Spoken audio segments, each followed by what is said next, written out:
오십견을 단순히 50대에 생기는 어깨 통증쯤으로 생각하면 안 됩니다. 어깨 속 염증과 굳은 관절이 그대로 방치되면 다른 합병증까지 생길 수 있는데요. 건강 365에서 자세한 내용 짚어봅니다.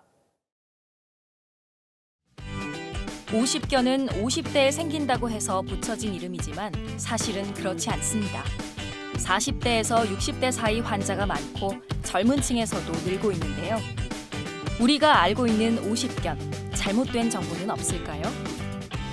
사실 오십견의 정확한 병명은 유착성 관절 낭염으로 회전근개 인대 손상, 만성질환, 외상 등의 다양한 원인으로 관절 주머니에 염증이 발생하여 딱딱하게 굳고 엉겨붙으면서 발생합니다.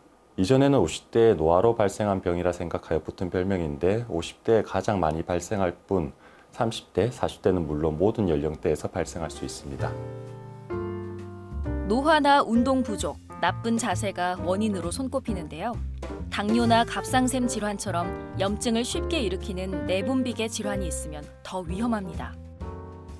일단 통증이 심한데 특히 밤에 통증이 심하여 자다 깨는 경우가 많이 생겨 수면 장애까지 이어지는 경우가 많습니다.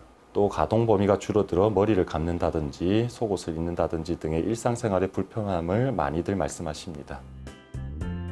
통증을 버티다 보면 어느새 이전처럼 아프지 않아서 완치된 듯한 느낌을 받습니다. 하지만 치료 적기를 놓치면 굳은 어깨는 그대로 남을 수 있습니다. 통증은 시간이 지나면서 좋아지는 경우가 있으나 치료하지 않았을 경우 운동 범위에 제한이 남는 경우가 많아 적절한 시기에 적합한 치료가 필요합니다. 특히 6개월 이상 지속되는 통증의 경우 회전근개 파열과 동반되는 경우도 있어 추후 관절 손상으로 이어질 수 있습니다. 따라서 정확한 진단 및 치료를 요합니다.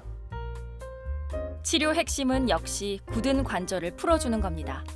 대신 환자 병력이나 나이를 감안해서 강도를 조금씩 높여야 후유증 없이 나을 수 있습니다.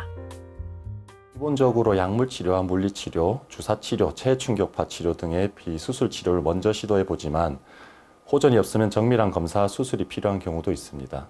최근에는 수술 이전의 수압 팽창술이나 브리즈망술 등의 비절개 시술로 좋아지는 경우도 많아 환자분 상태에 따라 상담을 하고 결정합니다. 유착성 관절 낭염과 헷갈리는 질환, 바로 경추통입니다. 어깨와 날개뼈에 통증이 생기기 때문에 초기 감별이 중요합니다. 건강 365였습니다.